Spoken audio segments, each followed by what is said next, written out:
If you ever wake up at exactly 3:33 am, don't open your eyes. Because the moment you do, it knows you're awake. I didn't believe any of this until it started happening to me.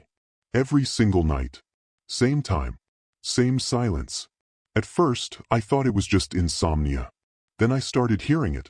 Not loud. Not clear. Just something breathing. Right beside me. And the worst part? I checked the time the first night I heard it. 3:33 a.m. The first time it happened, I woke up suddenly, like something had pulled me out of sleep. No dream. No noise. Just awake. My room was completely dark, but it didn't feel normal. It felt heavier. Thicker. Like the air itself had weight. Even breathing felt wrong. I stayed still for a moment, staring into the darkness, trying to understand why my heart was already racing. Then I heard it. At first, I thought it was just my imagination adjusting to the silence, but it came again. A faint sound. Not a voice. Not exactly. More like a whisper trying to become a voice. I couldn't make out any words, just a low, dragging murmur that seemed to stretch through the room. It wasn't coming from outside. It wasn't from the walls. It felt close. Too close. I slowly reached for my phone beside the bed, my fingers slightly shaking. The screen lit up, cutting through the darkness. 3:33 a.m. I stared at it longer than I should have. Something about that time felt deliberate. The whisper stopped. Completely. Just like that. The silence that followed was worse than the sound.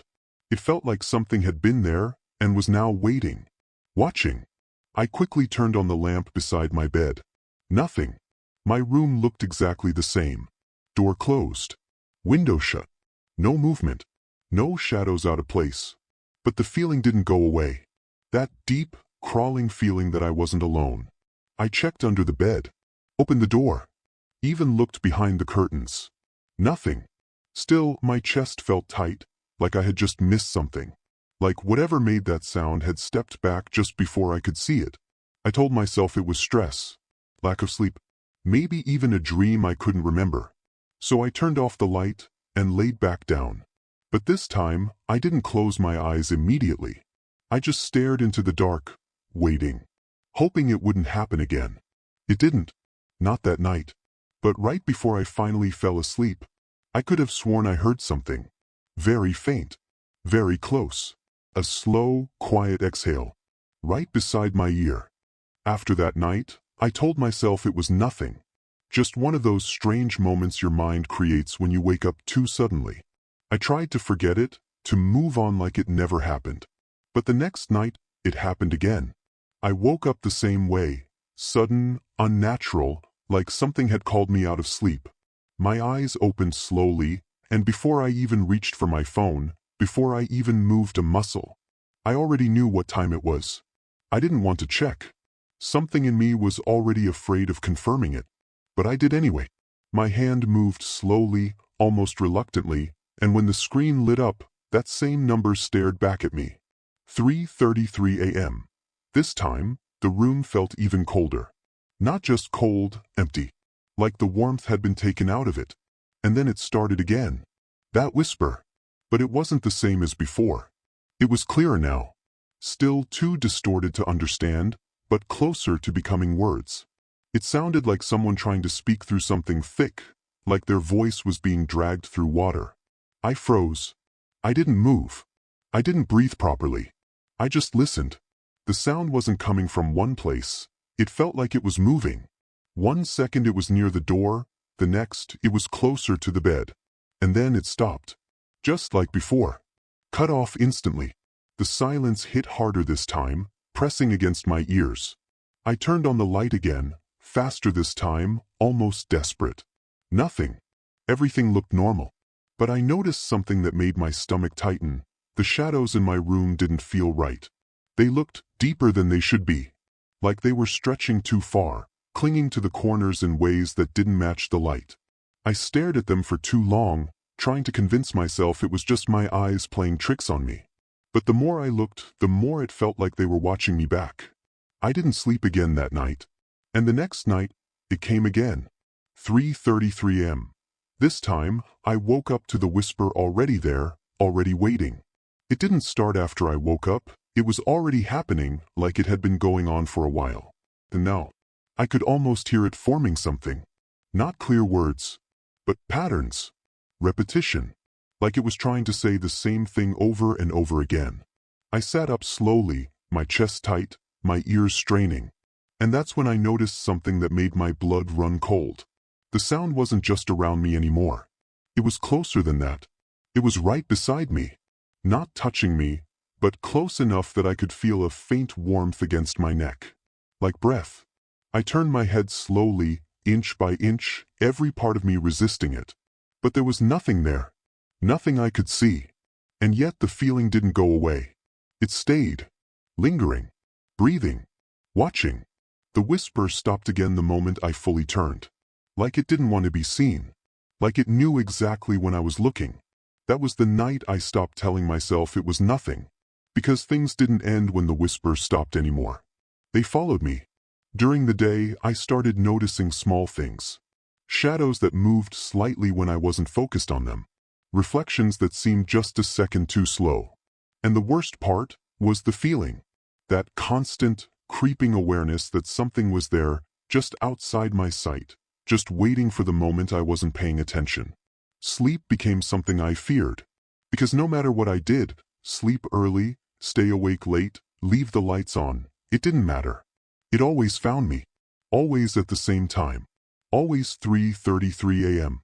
And each night, the whisper got clearer. Closer. More patient. Like it wasn't rushing anymore. Like it knew, eventually, I would understand what it was trying to say. By the fourth night, I no longer tried to fight it. I didn't check the time. I didn't reach for my phone.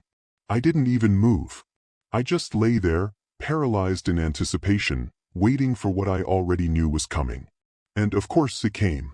At exactly 3:33 a.m., the whisper returned. Louder. Sharper. Hissing in a way that made my skin crawl. But this time, it wasn't alone. There was something else. A new sound. Slow. Heavy. Deliberate. 3 knocks. 3 sharp knocks on my bedroom door. I froze. My heart slammed in my chest. I hadn't locked it that night.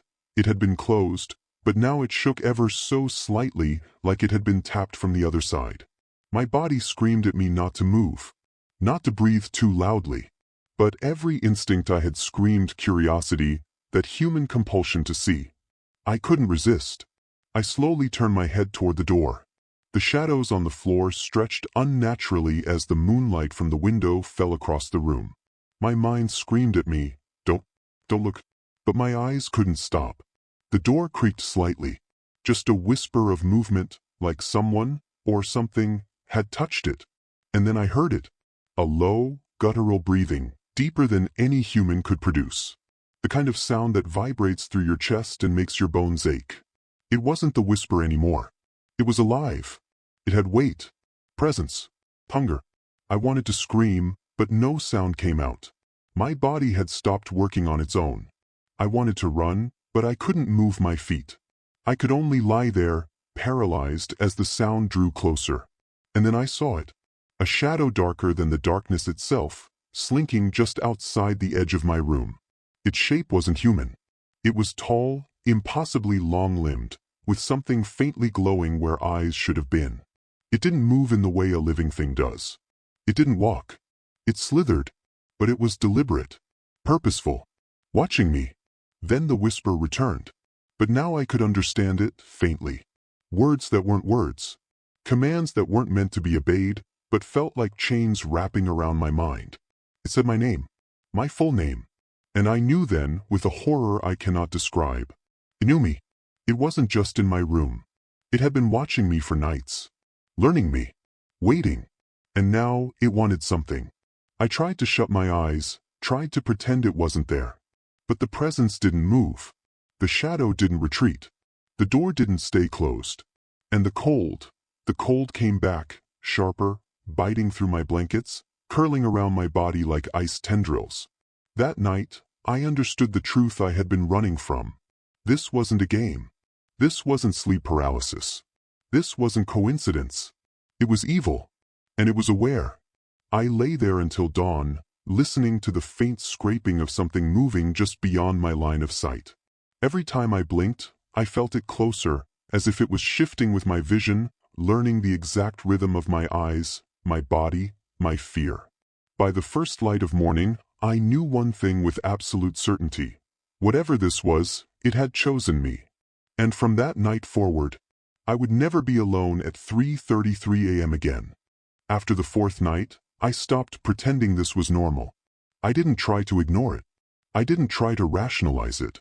I just waited. And every night, 3:33 a.m. became a countdown I could not escape. The fifth night began like any other. I lay in bed, my eyes wide open, my body rigid with anticipation. The air in my room was thick, almost suffocating. Even the sound of my own breathing felt wrong. It was too loud, too shallow, as if the room itself was mocking me. Then it started. The whisper. Faint at first, just on the edge of perception. But I didn't need to hear it to know it was there. I could feel it pressing against me, crawling over my skin, slithering into my mind. Every hair on my body stood up, every nerve screaming in panic. I tried to move, to get up, to escape, but my body wouldn't obey. It was like I had been paralyzed, trapped inside myself, unable to act while this presence grew bolder. The shadows in the corners of my room shifted. Not with the light, they moved on their own. They stretched and contorted, forming shapes that shouldn't exist. I could see vague outlines of something tall, impossibly thin and long-limbed, always just at the edge of vision. When I blinked, it wasn't there. When I opened my eyes fully, it was closer. Then came the smell. Rotting sulfur. Fire. Blood. It filled the room, so thick I gagged, but I could not move. It was as if the air itself had become alive, crawling into my nose, my throat, my lungs.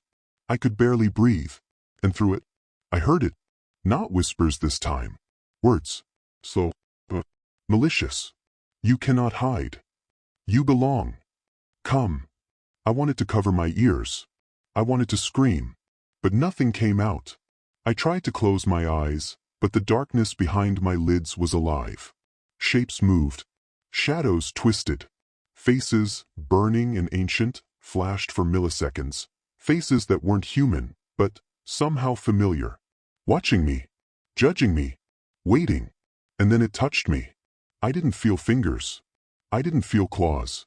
But my skin burned as if something had pressed itself against me, just enough to mark me, to remind me it was here.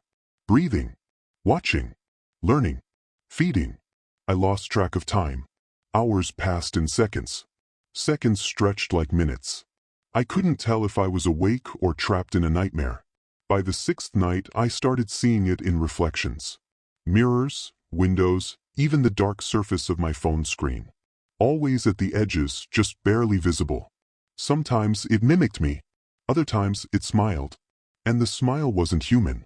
It was sharp, cruel, and filled with something ancient, an intelligence I couldn't comprehend. Sleep became a prison. My waking hours were spent in terror, waiting for 3:33 a.m. Every creak in the house, every shadow, every flicker of light made my skin crawl. Every time I closed my eyes, I felt it inch closer. And the whisper, it became a chant. Monotone. Endless. Sometimes it repeated my name. Sometimes it whispered other names. Names I didn't know. Names that felt like a countdown. Names that would be claimed. By now, I wasn't just scared. I was broken. My mind didn't belong to me anymore. I could feel it carving pathways in my thoughts, marking me. Every night I would wake drenched in sweat, my body shaking, my heart hammering, and no, it had been in my room all along. Waiting. Patient. Watching. And I realized, with a sinking, suffocating certainty, that the whispers weren't trying to scare me anymore. They were trying to teach me. To prepare me. To bend me. To break me. By the time 3:33 a.m. came each night, I wasn't just afraid. I was trapped. My own body, my own mind, had betrayed me. I was awake, but I was no longer alive in any meaningful sense. And the presence, it thrived on it. It was patient. It was eternal. And now, I was part of its pattern. Every night it learned more. And so did I. that I had no choice, that nothing I did mattered, that waiting for 3:33 a.m. was not just inevitable, it was the only thing I could do to survive, for now. By the 7th night, I couldn't take it anymore. 7 nights. 7 hours each night of waiting, listening, feeling that presence grow bolder, closer, hungrier. I was exhausted, mentally and physically broken. My body shook constantly, my hands trembled uncontrollably, my eyes refused to stay closed, and yet, the moment I thought I might escape it by ignoring it, I could feel it laughing. Not in sound, not in a way I could hear, but inside my head. Something cruel, ancient, knowing. And then I made the mistake. I tried to fight it. I decided, foolishly, that if I could respond, if I could somehow show it I wasn't afraid, it might leave me alone. I wasn't thinking clearly. Logic had abandoned me. Survival instinct had been replaced by a stubborn, stupid defiance. I lit a single candle, grabbed an old notebook I had found online with strange symbols and chants, and whispered its name. Just a whisper. Almost nothing. I see you. That was all I said. The room went cold immediately. I could feel the air thicken, pressing down on me like 1,000 invisible hands. The shadows in the corners of my room didn't just stretch anymore. They leaned in. My candle flickered violently as if protesting the very act I had committed. And then the whisper came. Not faint this time. Not distant. It was inside my head. Surrounding me. Consuming me. You called me. My blood ran cold. My hands shook so violently that the notebook fell to the floor. The symbols were smeared in candle wax, unrecognizable. And I realized I had not summoned it. I had invited it. The air became alive. I could feel it crawling along my skin, touching me without contact, whispering things I was never meant to hear. Secrets. Ancient names. Words that bent my mind, twisted my thoughts, opened doors inside me I didn't know existed. I tried to stand, to run, but my legs refused to move. I was trapped. Helpless. Paralyzed in terror. The room around me warped. The shadows deepened, pulling at the corners, stretching, merging into one massive darkness that loomed over me. And then I saw it. It wasn't a shadow anymore. It wasn't just darkness. It had a form. A shape I couldn't comprehend. Taller than my ceiling. Limbs impossibly long, moving in ways they should not. A head that tilted inhumanly, glowing eyes that burned like molten gold. Its mouth opened, and the breath it exhaled smelled of sulfur, ash, and rot. You called me. Now look at me, it said, a voice that was many voices all at once. Old, powerful, cruel, and impossibly alive. I screamed. My voice was swallowed by the darkness. My hands clawed at the air. But it wasn't enough. The presence pressed closer, wrapping around me like coils of shadow. Every thought, every memory, every fear was stripped away, leaving only raw panic. It whispered my name again, slowly, deliberately, and I realized the truth. It knew me better than I knew myself. Every secret, every weakness, every moment of fear I had ever felt, it had cataloged, memorized, and was now using against me. Then it reached me. Not with hands, not with claws, but with a pressure that pushed into my chest, into my skull, into my very soul. Pain exploded in my head. Images flashed before my eyes. Endless pits, ancient fires, screaming faces that weren't human, impossible shapes twisting and writhing. I couldn't close my eyes. I couldn't scream. I couldn't move. I could only feel it taking me apart from the inside. And then it spoke again. You belong now. The candle went out. Darkness swallowed everything. And in that instant, I understood. The mistake wasn't the summoning. The mistake wasn't whispering its name. The mistake was thinking I could survive. I was no longer just afraid. I was marked. Bound. There was no turning back. The presence didn't leave. It didn't retreat. It waited. Patiently. Permanently. For me to awaken again at 3:33 a.m. And I knew, with a certainty that chilled me to the bone, that when the next night came, and the whisper returned, I would see it fully. Not shadows. Not hints. Not whispers. I would see it in its entirety. and it would be too late to run. Because some doors, once opened, can never be closed. By the 8th night, I no longer questioned what was happening. I didn't try to rationalize it, didn't try to run, didn't even hope for it to stop. I had accepted it. I had no choice. It had chosen me, marked me, and tonight, it would show me just how far it had come. At exactly 3:33 a.m., I woke. My body jerked awake, every nerve screaming in pain and anticipation. The air in my room was thick, heavy, suffocating, filled with a cold so sharp it felt like knives slicing through my skin. The whisper was back, louder, sharper, more deliberate. But this time, it didn't come from nowhere. It came from inside the room, moving around me, circling me, probing me. Then I saw it. Not a shadow. Not a hint. Not a shape in the corner. It was real. Fully real. Standing, or hovering, at the foot of my bed.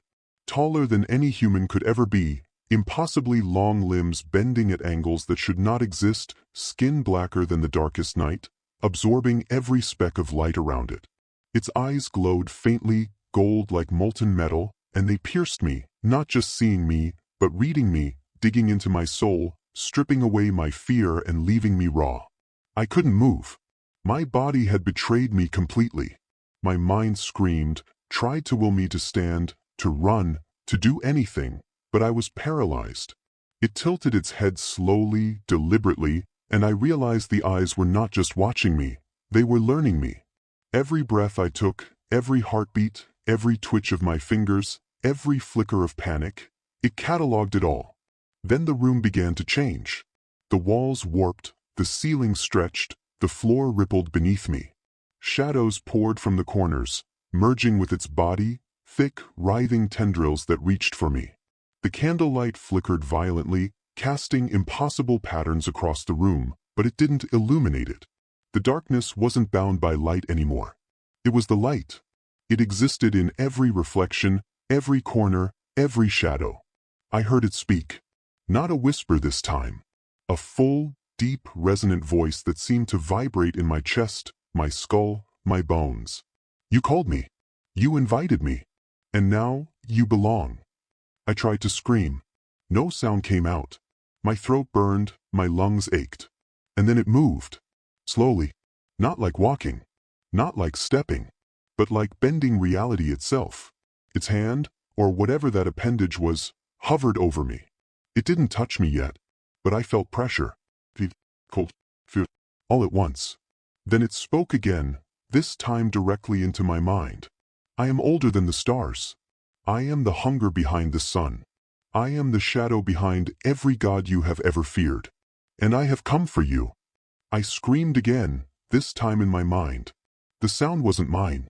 It belonged to it now, echoing in every corner of my consciousness. It leaned closer. I could feel the heat, or the absence of it, brushing my skin. And then, for the first time, I saw movement in the air itself. Ripples. Distortions. The very atmosphere of the room bending around it as it leaned over me. It touched my hand, or rather, the darkness touched my hand, and I felt everything at once. Fear, hunger, knowledge, madness. Secrets that no human mind was ever meant to hold. And then it whispered, "You see me now, but soon you will become me." The candle blew out. The room plunged into absolute darkness. I could hear its breathing now. Not just beside me. Not just around me. Inside me. Crushing me. Filling me. Consuming me. I tried to move. I tried to fight. But my body was gone. My will was gone. All that remained was raw, animal panic. And then I felt it. A change inside me. Something ancient, cold, and alive slipping into my blood, into my bones, into my soul. The whisper became a roar. The shadows became solid. And I knew. I was no longer alone in my own body. By the time dawn crept through the curtains, I was still alive. But I was not the same. I had seen it fully, in all its monstrous, impossible glory. And I knew with a sickening certainty, the manifestation was not done. It wasn't a visitor anymore. It was here to stay. And the next 3:33 a.m., it would come again. The 9th night arrived, And I didn't even try to sleep. My body refused. My mind refused. I stayed awake, staring at the ceiling, listening to the silence that had become heavier than any sound. I knew it would come. I didn't need a clock. I didn't need a whisper. My blood, my nerves, my entire being knew. It was time. Exactly 3:33 a.m. The darkness came first. The room didn't just get cold, it died. Every flicker of life, every trace of warmth, every hint of reality was sucked out like someone had turned the world off. Shadows thickened until they became a solid mass, creeping, flowing, stretching across the floor, walls, and ceiling. The whisper returned, but now it wasn't a whisper. It was a roar echoing from inside my skull, vibrating in my bones, rattling my teeth. You called me, you invited me, now behold me. And then I saw it. It stepped, or more accurately, unfolded, into the room. Not walking, not crawling. It didn't move like a thing bound by physics. It shifted reality itself. Its form was impossible. Limbs bent and twisted like broken shadows, each movement slow, deliberate, horrifying. Its head was elongated, not human, but it had eyes. Two molten, glowing eyes that burned into me like lasers. Its mouth opened, revealing rows of teeth that shouldn't exist, teeth that were sharp, jagged, ancient, hungry. And it spoke. Not words. Not a voice. Everything at once. Living. I could feel the sound in my mind, in my chest, in the air around me. You wanted me, now see me. I tried to scream. My voice didn't work. I tried to move. My legs betrayed me. My arms refused to obey. My own body had become a cage, and I was trapped inside it, staring at the impossible horror that now fully occupied my room. It reached toward me. Or rather, the air itself stretched toward me, coiling around my body like black serpents. I felt it before I saw it. The pressure, the weight, the intent. It didn't touch me physically, yet every nerve, every cell, every heartbeat knew it was there. Close. Too close. Inside me. Around me. Becoming me. I tried to close my eyes, thinking maybe I could hide. That maybe if I didn't see it, it couldn't see me. But even in the darkness behind my eyelids, I saw it. 1,000 eyes. 1,000 faces. Twisting, screaming, ancient, impossible, staring directly into me. And I realized, with bone-deep terror, that it was inside my own mind. Eating, learning, growing stronger with every beat of my heart. It whispered again, slower, deliberate, cruel. I am older than your world. I am hunger. I am shadow. I am the God you will never pray to in time. And tonight, I will claim you. Then it tilted its head. One of its impossibly long arms reached toward my chest. I felt nothing touch me, but everything burn. My heart raced, my lungs seized, and an invisible pressure pressed down on my skull. Memories I didn't want to remember flashed in front of my eyes. Horrors I hadn't lived, lives I hadn't known, faces I'd never seen, all screaming, all writhing, all belonging to it. I screamed inside my own mind. I screamed in terror. I screamed in denial. And it laughed. Not a sound I could hear. Not a vibration I could feel. But a presence, a knowing, a force so cruel that it burrowed into my soul. You cannot hide. You cannot run. You cannot fight. You are mine. Then it leaned closer, so close that I could feel the heat, or the absence of it, against my skin. The darkness itself reached into my mouth, my nose, my eyes, my ears. I was drowning in it. I gasped, but no air came. I thrashed, but no motion happened.